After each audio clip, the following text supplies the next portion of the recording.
Mother here, and welcome back to the channel. Hold on, because here they come. Stupidity is forever. Ignorance is curable. And dumbass hurts.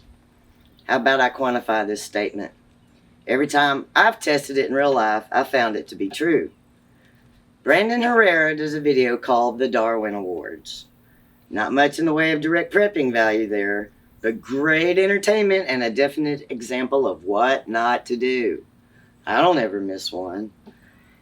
An example.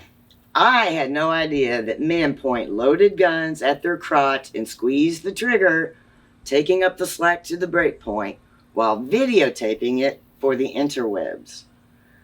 All I could think of when I saw this is, please, finish what you started and remove your progeny from the gene pool as soon as possible. We humans are drawn to watching stupid shit happen to other people and others doing stupid shit. Those are the videos that garner millions of views. Go figure.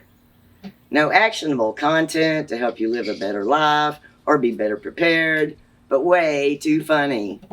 And yes, sir, it's always way too funny until the rabbit gets the gun. Stupid people go about life in a haphazard way, somehow hoping they'll slip by, if they consider that at all. They do get by, and for many of them, they do this for years and years, leaving some of us wondering, how the hell has that idiot lived so long? Maybe it's just God's grace that kept them afloat and above ground. It's definitely not Mother Nature. She never loses, and that's a fact. And yes, that is you, and that is me. We are all ignorant on something, some subject. It may be that we, the ignorant, have only not experienced something. And after we have experienced it and learned from it, then the ignorance is cured.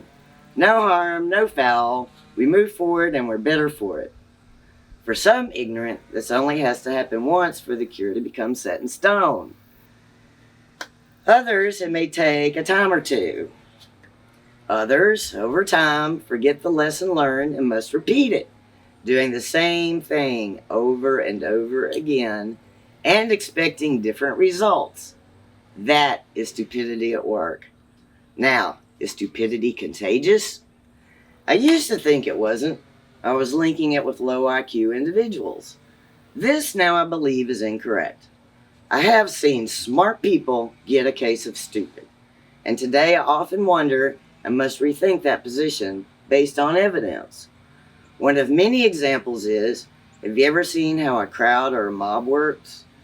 Some smart people can get caught up in what a crowd or mob is doing, only later to wish they had not. Especially in a mob, stupidity is very contagious. I do know that being in the vicinity of stupid can get you killed. Rid yourself of these folks. Distance yourself as best you can. You'll thank me later. Does dumbass hurt? Oh, yes it does. Dumbass, let me define this a bit. I think most people would call what I'm fixing to describe is dumbass by accident. I held a knife the wrong way and it slipped and cut myself. An accident or a case of the dumbass? You decide.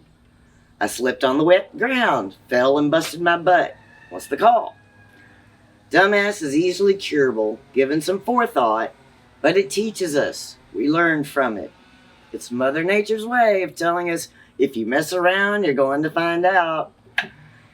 And this hurt I speak of comes in 3 distinct flavors. Whenever I've gotten a case of the dumbass, I've come to find that you pay for it with a loss of time, loss of pain, or money, or a combination of the 3.